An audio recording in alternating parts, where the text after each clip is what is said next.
Welcome everyone to Weekend Escapades. Today we are sharing with you 5 of the most haunting and creepy locations we have visited. Come along and join the adventure. This is our number 1 pick for creepy locations that we have been. Lafayette Pioneer Cemetery in Dayton, Oregon. This is considered to be a haunted cemetery. Some say the cemetery is haunted by a woman who was hung for her witchcraft in the 1800s. The woman's spirit is said to still roam the grounds.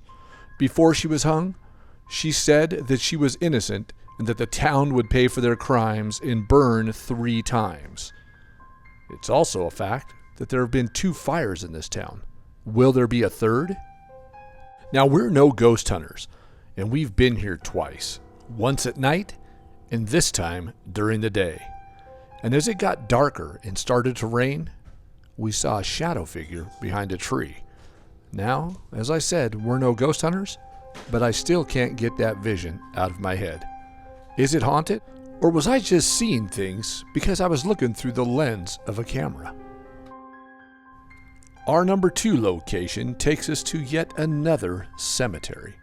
This is the South Beach Cemetery, located next to Newport, Oregon, in the South Beach area. And this location is very hidden, and it has suffered severely from neglect and vandalism.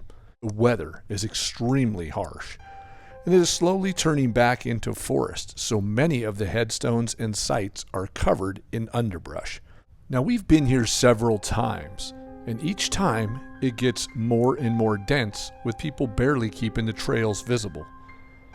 The land where the cemetery is located was originally owned by Lemuel E. Davis, who is buried here with his family. The cemetery may have been known as Newport Cemetery of Yaquina. The first burials here are believed to be 2 unknown seamen, circa 1870. And this is one location I would not want to go at night, as it is very secluded and no lights are around this location at all. But it does overlook the bay in Newport, Oregon, which is a beautiful sight. There's something about cemeteries in Oregon, as there's a tremendous amount of dense underbrush and large trees, being that it is the Pacific Northwest. You can see as we go through the trails that there are plots and small headstones throughout the woods. But this does give you a very eerie feeling. Number 3 is Lund, Utah. This is a small unincorporated village in Iron County, Utah. It's located in the Escalante Valley, about 35 miles northwest of Cedar City, Utah. Lund was established in the early 20th century as a community center for homesteaders. And this area was a station stop on the Los Angeles and Salt Lake Railroad, and was a community center for early 20th century homesteaders. And these buildings that we're exploring were 2 buildings that railroaders used to stay in when they would transfer on the railroad. Lund was named after Anthony H. Lund, an early Mormon settler who arrived in Utah Territory in 1873. Lund settled on the land that the United States government had given the Church of Jesus Christ of Latter-day Saints in 1881. A flour mill was built, and in 1898 it became a township. It opened its post office, and soon Lund had a school and stores. But it didn't take long for progress to bypass Lund. And as the railroad didn't stop here any longer, Lund became a ghost town. And all that's left is the wind that blows through these hollow walls and these old buildings.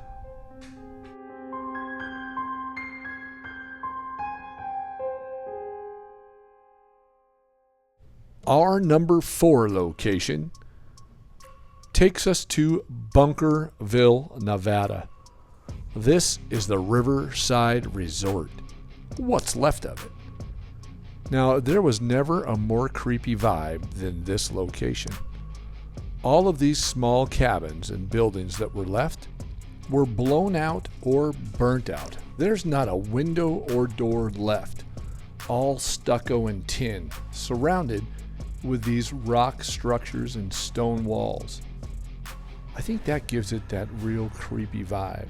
And you never know what's around the next corner as you're looking into doorways in the window, as a lot of these locations had mattresses and tin cans on the ground like people have been living in these buildings in the middle of the Nevada desert.